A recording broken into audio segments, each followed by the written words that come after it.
Taste the Daily. AIADMK பொதுச் செயலாளர் Edappadi K Palaniswami July 7ஆம் தேதி முதல் ஜூலை 21ஆம் தேதி வரை முதற்கட்டமாக பிரச்சார சூறாவளி சுற்றுப்பயணம் மேற்கொள்கிறார். மக்களை காப்போம், தமிழகத்தை மீட்போம் என்ற உன்னத நோக்கத்தை லட்சியமாக கொண்டு அதிமுக பொதுச் செயலாளர் சூறாவளி சுற்றுப்பயணம். ஜூலை 7ஆம் தேதி கோவை மாவட்டம் மேட்டுப்பாளையம் கவுண்டம்பாளையத்தில் அதிமுக பொதுச் செயலாளர் பிரச்சாரத்தை தொடங்குகிறார். ஜூலை 8ஆம் தேதி கோவை வடக்கு, கோவை தெற்கு சட்டமன்ற தொகுதியில் பிரச்சாரம் சூறாவளி சுற்றுப்பயணம் மேற்கொள்கிறார் அதிமுக பொதுச் செயலாளர்.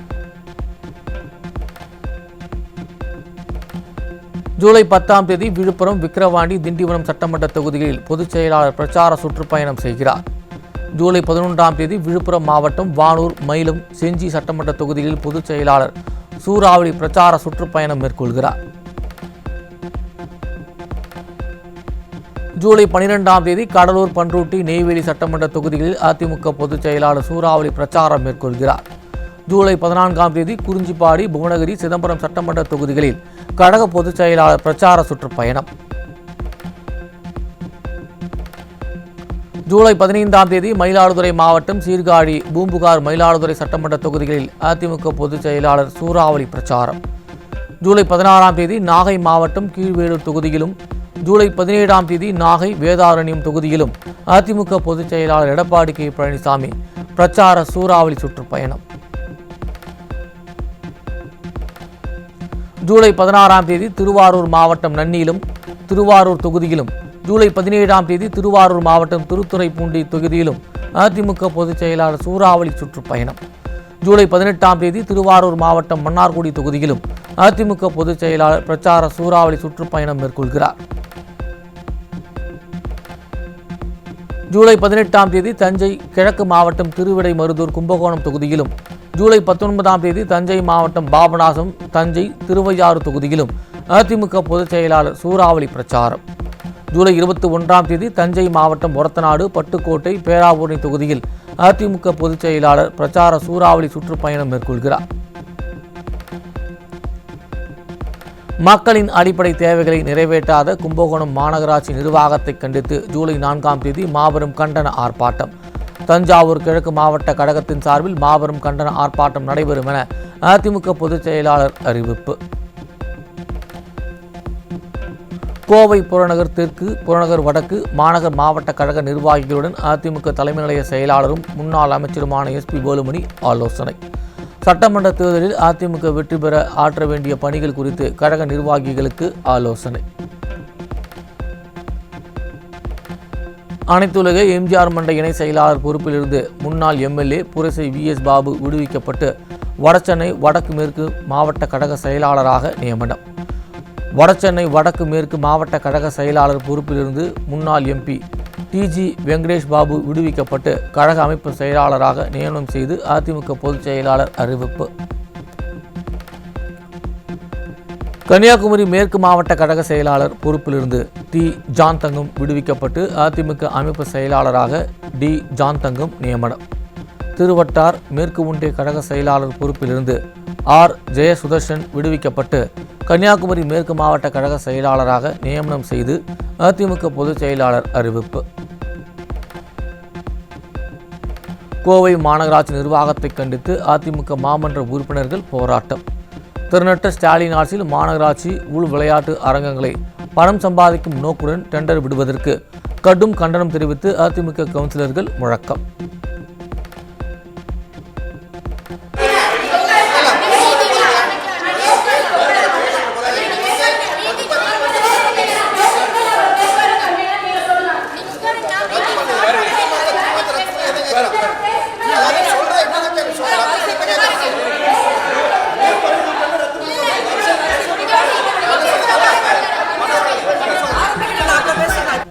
கோவை மாநகராட்சி மாமன்ற கூட்டத்தில் மக்கள் பிரச்சனைகள் குறித்து கேள்வி எழுப்ப முயன்ற அதிமுக கவுன்சிலர்களை பேச விடாமல் தடுத்த திமுக கவுன்சிலர்கள். மக்கள் பிரச்சனையை கூட பேச விடாமல் அராஜகத்தில் ஈடுபடுவதுதான் உள்ளாட்சிக்கு நல்லாட்சியா முதல்வரே என்று மக்கள் கேள்வி. தமிழ்நாட்டில் 2025-2026 கல்வியாண்டின் பொறியியல் படிப்புகளுக்கு விண்ணப்பித்தவர்களுக்கான தரவரிசை பட்டியல் வெளியிடப்பட்டது. 145 பேர் 200க்கு 200 கட் ஆஃப் எடுத்துள்ள நிலையில் பொது பிரிவினருக்கான கலந்தாய்வு ஜூலை 14ஆம் தேதி தொடங்கி ஆகஸ்ட் 19ஆம் தேதி வரை நடைபெறும் என்று அறிவிப்பு. பொது பிரிவு முதல் 10 இடங்களில் 7 பெண்கள் இடம் பிடித்துள்ளனர். காஞ்சிபுரம் மாணவி சகஸ்ரா முதலிடமும் நாமக்கல்லைச் சேர்ந்த கார்த்திகா 2ஆம் இடமும் பிடித்தனர். பொறியியல் படிப்புக்கான சிறப்பு பிரிவு கலந்தாய்வு ஜூலை 7ஆம் தேதி முதல் 11ஆம் தேதி வரை நடைபெறும். பொறியியல் படிப்புக்காக துணைப்பிரிவு கலந்தாய்வு ஆகஸ்ட் 21 முதல் 23 வரை நடைபெறும் என அறிவிப்பு. சென்னை ஐஐடி வளாகத்தில் தனியாக நடந்து சென்ற மாணவிக்கு கத்தியை காட்டி மிரட்டி பாலியல் தொல்லை கொடுத்த நபர் சிக்கினார். அண்ணா பல்கலைக்கழகத்தை தொடர்ந்து சென்னை ஐஐடியிலும் மாணவிக்கு எதிராக பாலியல் வன்கொடுமை அரங்கேறியதால் மாணவிகள் அச்சம். சேலம் மாவட்டம் வாழப்பாடி அருகே 14 வயது சிறுமிக்கு பாலியல் தொந்தரவு கொடுத்த இளைஞரை பிடிக்க முடியாமல் உறவினர்களை பிடித்துச் சென்ற காவல்துறை. குற்றவாளிகளை பிடிக்க முடியாமல் ஸ்டாலின் அரசின் ஏவல்துறை திணறுவதால் தான் குற்றச்சம்பவங்கள் அதிகரித்து வருவதாக மக்கள் விமர்சனம். சென்னை திருவான்மியூரில் தனியார் ஐடி நிறுவனத்தில் பணிபுரியும் 21 வயது இளம் பெண்ணிற்கு மது கொடுத்து பாலியல் வன்கொடுமை செய்ய முயன்ற காமுகன் சிக்கினார். ஸ்டாலின் ஆட்சியில் வேலைக்கு செல்லும் இளம் பெண்களுக்கு பாதுகாப்பில்லாத சூழல் நிலவுவதால் மீண்டும் பெண்கள் சமையல் அறையில் முடங்கும் சூழல் உருவாகி வருவதாக பொதுமக்கள் காட்டம். சென்னை அடுத்த தாம்பரம் அருகே ஆயுதப்படை பெண் காவலரை பாலியல் வன்கொடுமை செய்த காவலர் மற்றும் ஆட்டோ ஓட்டுநர் சிக்கினர். ஸ்டாலின் ஆட்சியில் பெண்களுக்கு பாதுகாப்பு கொடுக்க வேண்டிய பெண் காவலர்களே காமுகன்களுக்கு பலியாகும் அவலம். தேனி மாவட்டம் பெரியகுளம் அருகே சிறுமியை திருமணம் செய்து பாலியல் வன்கொடுமை செய்த இளைஞர் போக்சோவில் சிக்கினார். ஸ்டாலின் ஆட்சியில் குழந்தை திருமணம் அதிகரித்து வருவது பொதுமக்களிடையே பேரதிர்ச்சியை ஏற்படுத்தியுள்ளது. ஈரோடு மாவட்டம் கோபி அருகே வீட்டில் தனியாக இருந்த 16 வயது சிறுமியை பாலியல் வன்கொடுமை செய்த காமுகன் போக்சோவில் சிக்கினார். ஸ்டாலின் ஆட்சியில் வீட்டில் கூட சிறுமிகளுக்கு பாதுகாப்பு இல்லை என பெற்றோர்கள் ஆதங்கம். சென்னை புளியந்தோப்பில் சிறுமிக்கு பாலியல் தொல்லை கொடுத்த 72 வயது முதியவர் போக்சோவில் சிக்கினார். ஸ்டாலின் ஆட்சியில் சிறுமிகள் முதல் மூதாட்டிகள் வரை பாலியல் குற்றங்களால் பாதிக்கப்படும் அவலம். திருப்பத்தூர் மாவட்டம் திருப்பத்தூர் அருகே சிறுமிக்கு பாலியல் தொல்லை கொடுத்த முதியவருக்கு தர்ம அடி கொடுத்து மருத்துவமனையில் சேர்த்த பெற்றோர். ஸ்டாலினின் திமுக ஆட்சியில் முதியவர்கள் முதல் சிறுமிகள் வரை யாருக்குமே பாதுகாப்பில்லை அவலம் உள்ளதால் வெளியில் நடமாடவே அச்சப்படும் பெண்கள். திருப்பூர் மாவட்டம் அவிநாசியில் சிறுமிக்கு பாலியல் தொல்லை கொடுத்த இளைஞர் போக்சோவில் சிக்கினார். சிறுமிகள் வெளியில் செல்லவே அச்சப்படும் நிலையை ஸ்டாலினின் மாடல் அரசு உருவாக்கிவிட்டதாக பெற்றோர்கள் ஆவேசம். கொல்கத்தாவின் கஸ்பா பகுதியில் சட்டக்கல்லூரி மாணவி கூட்டு பாலியல் வன்கொடுமை செய்யப்பட்ட விவகாரம் தாமாக முன்வந்து விசாரணைக்கு உத்தரவிட்டுள்ளது தேசிய மகளிர் ஆணையம். சென்னை அடுத்த பெரும்பாக்கம் பகுதியில் மனைவியை கொலை செய்த கணவன் சிக்கினார். ஸ்டாலின் ஆட்சியில் கொள்ளை நடைபெறாத நாளே இல்லை என மக்கள் விமர்சனம். கோவை மாவட்டம் சூலூர் அருகே டாஸ்மாக் பாரில் ஏற்பட்ட தகராறில் இளைஞர் அடித்து கொலை செய்யப்பட்ட அவலம். ஸ்டாலின் அரசின் ஏவல்துறை கும்பகர்ண தூக்கத்தில் இருப்பதால் சட்டம் ஒழுங்கு சந்தி சிரிக்கும் அவலம். திருவண்ணாமலை மாவட்டம் செய்யாறு அருகே கூலி தொழிலாளியை கத்தியால் குத்தி கொலை செய்த லாரி ஓட்டுநர். சட்டம் ஒழுங்கு சந்தி சிரிக்கும் ஸ்டாலின் ஆட்சியில் நாள்தோறும் கொலைகள் நடக்கும் அவலம். கடலூர் மாவட்டம் காட்டுமன்னார் கோவில் அருகே மகளின் கழுத்தை அறுத்து கொலை செய்த தந்தை. ஸ்டாலின் ஆட்சியில் பாலியல் கொலைகள் நடைபெறாத நாளே இல்லை என சொல்லும் அவல நிலை தொடர்கதையாகி வருவதாக குற்றச்சாட்டு. தேனி மாவட்டம் சின்னமனூர் அருகே பட்டப்பகலிலேயே திமுக பிரமுகர் குத்தி கொலை. ஸ்டாலினின் திமுக ஆட்சியில் ஆளும் கட்சி பிரமுகர்களுக்கே பாதுகாப்பு இல்லா அவலம் தொடர்கதையாகி வருவதாக மக்கள் குற்றச்சாட்டு. திருவள்ளூர் மாவட்டம் திருத்தணி அருகே இளைஞர் கடத்தி அரிவாளால் வெட்டப்பட்ட சம்பவத்தால் கிராம மக்கள் ஆத்திரம். தனியார் பேருந்தின் கண்ணாடியை உடைத்து கிராம மக்கள் போராட்டம் நடத்திய நிலையில் சட்டம் ஒழுங்கை காக்க வேண்டிய காவல்துறை தூங்கிக் கொண்டிருக்கிறதா என ஆவேசம். நாகை மாவட்டம் தோணித்துறை அருகே தமிழக அரசால் தடை செய்யப்பட்ட 50,000 மதிப்புடைய குட்கா மற்றும் புகையிலை பொருட்கள் சிக்கியது. ஸ்டாலின் ஆட்சியில் போதைப் பொருட்களின் புழக்கம் பட்டி தொட்டி எங்கும் அதிகரித்திருப்பதாக மக்கள் விமர்சனம். ஈரோடு மாவட்டம் சித்தோடு அருகே சுமார் 750 கிலோ தடை செய்யப்பட்ட புகையிலை மற்றும் குட்கா பொருட்கள் சிக்கியதால் அதிர்ச்சி. போதைப் பொருள் ஒழிப்பில் தீவிரம் காட்டுவது போல் ஸ்டாலின் அரசு பேசி வரும் நிலையில் போதைப் பொருட்கள் தமிழகத்திற்குள் எப்படி ஊடுருவுகிறது என மக்கள் கேள்வி. தேனி மாவட்டம் பெரியகுளம் அருகே 6 கிலோ குட்கா உள்ளிட்ட போதைப் பொருட்கள் சிக்கியது. ஸ்டாலினின் திமுக ஆட்சியில் போதைப் பொருள் கலாச்சாரம் நாளுக்கு நாள் அதிகரித்து வருவதால் கேள்விக்குறியாகும் சட்டம் ஒழுங்கு. சென்னை திருவல்லிக்கேணியில் இளைஞர்கள் வாழ்வை சீரழிக்க வைக்கப்பட்டிருந்த சூடோபெட்டின் என்ற 2 கோடி ரூபாய் மதிப்பிலான போதைப் பொருள் சிக்கியது. ஸ்டாலினின் திமுக ஆட்சியில் சென்னை போதைப் பொருட்களின் குடோனாக மாறி வருவதாக மக்கள் குற்றச்சாட்டு. சென்னை கொடுங்கையூரில் ஆன்லைன் மூலம் வாங்கி விற்கப்பட்ட 250 வலி நிவாரண மாத்திரைகள் பிடிபட்டது. ஸ்டாலினின் கட்டுப்பாட்டில் உள்ள காவல்துறை மீது சிறிதும் பயம் இல்லாததால் போதைப் பொருள் விற்பனை தொடர்ந்து அதிகரித்து வருவதாக மக்கள் வேதனை. சென்னை 1000 விளக்கு பகுதியில் 1.5 கிலோ ஹான்ஸ் உள்ளிட்ட புகையிலை பொருட்கள் சிக்கியது. ஸ்டாலினின் மாடல் ஆட்சியில் போதைப் பொருட்களை முழுமையாக கட்டுப்படுத்த முடியாமல் ஏவல்துறை திணறி வருவதாக மக்கள் குற்றச்சாட்டு. கோவில் விழாக்களில் முதல் மரியாதை கொடுக்கும் நடைமுறையை நிறுத்த வேண்டும் என சென்னை உயர்நீதிமன்றம் உத்தரவு. கோயில்களில் முதல் மரியாதை கேட்பதன் மூலம் கடவுளை விட தங்களை மேலானவர்களாக காட்ட முயற்சிப்பதாக காட்டும். பேருந்து படிக்கட்டுகளில் பயணம் செய்ய வேண்டாம் என நடத்துனர் அறிவுறுத்தினாலும் அதனை மாணவர்கள் ஏற்பதில்லை என்று உயர்நீதிமன்ற மதுரை கிளை வேதனை. போதைப் பொருட்களுக்கு மாணவர்கள் அடிமையாகி வரும் நிலையில் பிள்ளைகளை அறிவுறுத்தி வளர்க்க வேண்டியது பெற்றோரின் கடமை என உயர்நீதிமன்ற மதுரை கிளை உத்தரவு. திருப்பூர் மாவட்டம் தாராபுரம் அருகே குறிஞ்சிவாடி நகராட்சி நடுநிலைப்பள்ளியில் சாம்பாரில் பள்ளி விழுந்த காலை உணவை சாப்பிட்ட 4 மாணவர்களுக்கு வாந்தி மயக்கம். ஸ்டாலின் அரசின் பள்ளிக்கல்வித்துறை பள்ளி விழுந்த உணவை வழங்கி மாணவர்களின் உயிரோடு விளையாடுவதாக பெற்றோர்கள் குற்றச்சாட்டு. ஸ்டாலின் முன்னிலையில் காலை உணவு திட்டம் குறித்து பேசிய பள்ளி மாணவி விரல்களை எண்ணி பாயிண்டுகளை மனப்பாடம் செய்து ஒப்புவிப்பது போல இருப்பதாக மக்கள் விமர்சனம். தனது வெற்று விளம்பர அரசியலுக்காக அரசு பள்ளி மாணவர்களை திமுக அரசு பயன்படுத்துவதாகவும் அரசு பள்ளி மாணவர்கள் படிக்கட்டுமே ஸ்டாலின் எனவும் மக்கள் காட்டம். காலையில் வேலைக்கு போகிறாங்க, சாப்பிட்றதில்ல, அதனால் நான் மத்தியானம் தான் சாப்பிடுவேன். இப்போ ஐயா காலை உணவு திட்டம் கொடுத்ததுனால நான் நல்லா சாப்பிட்டு நல்லா படிக்கிறேன். விருதுநகர் மாவட்டம் சாத்தூர் அருகே பொதுமக்கள் முற்றுகையிட்டு வாக்குவாதத்தில் ஈடுபட்டதால் அதிர்ச்சியடைந்த அமைச்சர் சாத்தூர் ராமச்சந்திரன்.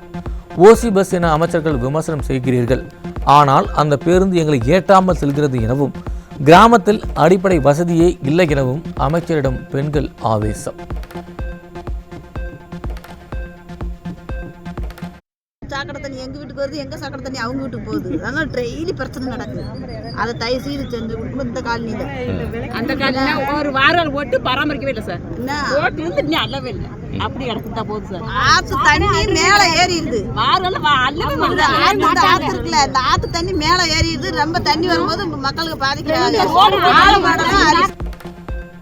தமிழகத்தில் 7783 அங்கன்வாடி பணியிடங்கள் காலியாக உள்ள நிலையில் பணி நியமனம் தாமதமாவதால் பயிற்சி முடித்த அங்கன்வாடி பணியாளர்கள் வேதனை. குறைந்த ஊதியம், பணி பாதுகாப்பின்மையால் மன உளைச்சலில் உள்ள அங்கன்வாடி ஊழியர்கள் அரசு ஊழியர் அந்தஸ்து கேட்டு பலமுறை ஆர்ப்பாட்டம் நடத்தியும் ஸ்டாலின் அரசு கண்டுகொள்ளவில்லை என ஆதங்கம். அரசு மருத்துவமனைகளில் சித்த மருத்துவ பிரிவுகள் பாழடைந்த கட்டிடங்களில் பகுதி நேரமாக இயங்குவதாகவும் மருந்து மற்றும் உள்கட்டமைப்பு வசதிகள் பற்றாக்குறையாக உள்ளதாகவும் புகார் எழுந்துள்ளது. தமிழகத்தில் சித்த மருத்துவம் திட்டமிட்டு புறக்கணிக்கப்படுவதாகவும் ஆயுர்வேதத்துக்கு அளிக்கப்படும் முக்கியத்துவம் சித்த மருத்துவத்துக்கு வழங்கப்படவில்லை என்றும் மருத்துவர்கள் குற்றம் சாட்டுகின்றனர். தமிழகத்தில் ஆசிரியர் பணியிட மாறுதலுக்கு சுமார் 5 லட்சம் ஆசிரியர்கள் விண்ணப்பித்துள்ளதாக தகவல் வெளியாகியுள்ள நிலையில் விரும்பும் இடத்திற்கு பணியிட மாறுதல் பெற லஞ்சம் கேட்கப்படுவதாக ஆசிரியர்கள் வேதனை. வெளிப்படைத்தன்மை இல்லாத ஸ்டாலின் ஆட்சியில் கமிஷன் கொடுத்தால்தான் பணி நடக்கிறது என ஆசிரியர்கள் ஆவேசம். கருணாநிதியின் பிறந்த நாளை முன்னிட்டு விருது பெற்ற எழுத்தாளர்களுக்கு வீடுகளை ஒதுக்கி விளம்பரம் செய்த ஸ்டாலின் அரசு மீண்டும் அதை ரத்து செய்ததால் அதிர்ச்சி. இந்த செயல் இலக்கியவாதிகளை அவமதிக்கும் வகையில் இருப்பதாக விளம்பர வெறி பிடித்த ஸ்டாலின் அரசுக்கு குட்டு வைத்த உயர்நீதிமன்றம். தமிழகத்தில் விலை வீழ்ச்சியின் காரணமாக சுமார் 40 கோடி மதிப்புள்ள மாம்பழங்கள் அழுகி வீணாகி இருப்பதாக தகவல். விவசாயிகள் கடும் வேதனையில் இருக்கும் நேரத்தில் அவர்களை காப்பாற்ற எந்த நடவடிக்கையும் எடுக்காமல் பெயருக்கு ஒரு கடிதத்தை எழுதி ஸ்டாலின் ஏமாற்றி வரும் அவல. தமிழகம் தொழில்துறையில் முதன்மை மாநிலமாக இருப்பதாக டிஆர்பி ராஜாவும் ஸ்டாலினும் விளம்பரம் செய்து வரும் நிலையில் தொழில்பேட்டைகளில் மனையில் காலியாக உள்ள அவலம். தொழில் நிறுவனங்கள் தொழில் தொடங்க ஆர்வம் காட்டாததால் தமிழகத்தில் உள்ள 60 தொழில்பேட்டைகளில் 1520 மனைகள் காலியாக உள்ளதாக தகவல். தமிழகத்தில் உள்ள 50 ஆரம்ப சுகாதார நிலையங்களில் தனியார் உதவியுடன் டயாலிசிஸ் மையம் அமைக்கும் ஸ்டாலின் அரசின் முயற்சிக்கு கூட்டணி கட்சியான கம்யூனிஸ்ட் கட்சியினர் கடும் எதிர்ப்பு. சுகாதாரத்துறையை தனியார் மயமாக்க ஸ்டாலின் அரசு முயற்சித்து வருவதாக மக்கள் விமர்சனம். தமிழகத்தில் நாட்டு வெடிகுண்டு கலாச்சாரம் அதிகரித்து வருவது ரவுடிகளின் ராஜ்யம் நடப்பதை உறுதிப்படுத்தி இருப்பதாக மக்கள் விமர்சனம். சட்டம் ஒழுங்கை பராமரிக்க தெரியாமல் இரும்பு கரத்தை தொலைத்துவிட்டு 4 வருடங்களாக தேடிக்கொண்டிருக்கும் ஸ்டாலின் மீண்டும் வென்றால் தமிழகத்தை யாராலும் காப்பாற்ற முடியாது என மக்கள் ஆதங்கம். சென்னையில் உள்ள காவலர் குடிப்பில் 15 நாட்களாக முறையாக தண்ணீர் விநியோகம் செய்யப்படாததால் அக்குடியிருப்பில் உள்ள காவலர்கள் மற்றும் பெண்கள் சாலை மறியலில் ஈடுபட்ட அவலம். ஸ்டாலின் நடத்தி வருவது அலங்கோல ஆட்சி என்பதற்கு காவலர்களும் அவரது குடும்பத்தினரும் போராட்டத்தில் ஈடுபட்டிருப்பதே சாட்சி என மக்கள் விமர்சனம்.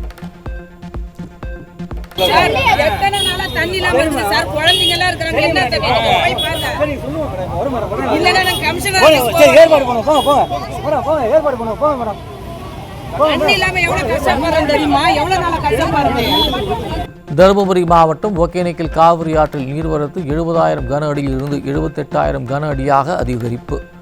தண்ணீர் வரத்து அதிகரித்துள்ளதால் ஒகேனக்கல் அருவியில் குளிக்கவும் பரிசில் இயக்கவும் 3வது நாளாக தடை விதிப்பு. தமிழக ஆந்திர எல்லையில் கனரக வாகனங்களை குறிவைத்து வசூல் வேட்டையில் ஈடுபட்டிருந்த விடிய அரசின் அதிகாரி செய்தியாளரை கண்டதும் ஓட்டம். ஸ்டாலின் ஆட்சிக்கு வந்தது முதல் சாலையோரங்களில் அதிகாரிகள் வடமாநில ரவுடிகளைப் போல வசூல் வேட்டையில் ஈடுபட்டு வருவதாக லாரி ஓட்டுநர்கள் வேதனை.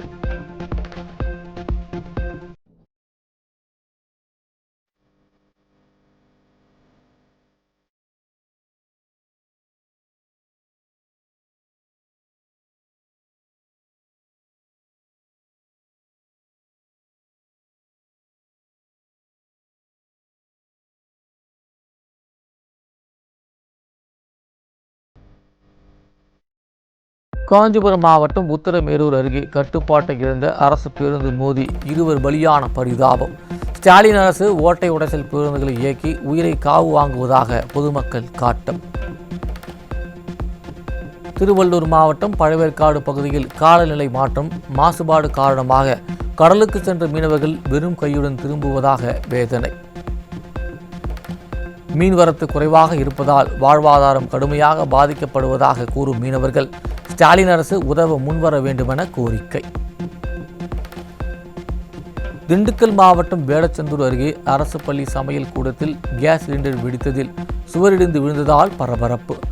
சிலிண்டர் பயன்பாடு மற்றும் பராமரிப்பு குறித்து உரிய விதிமுறைகளை பின்பற்றாத ஸ்டாலின் மாடல் அரசின் அலட்சியமே காரணம் என பொதுமக்கள் குற்றச்சாட்டு. சென்னையில் 22 கேரட் தங்கத்தின் விலை ஒரு சவரனுக்கு 680 குறைந்து ஒரு சவரன் 71,880 ரூபாய்க்கு விற்பனையாகிறது. சென்னையில் 22 கேரட் தங்கத்தின் விலை 1 கிராமுக்கு 85 ரூபாய் குறைந்து 1 கிராம் 8,985 ரூபாய்க்கு விற்பனை செய்யப்படுகிறது.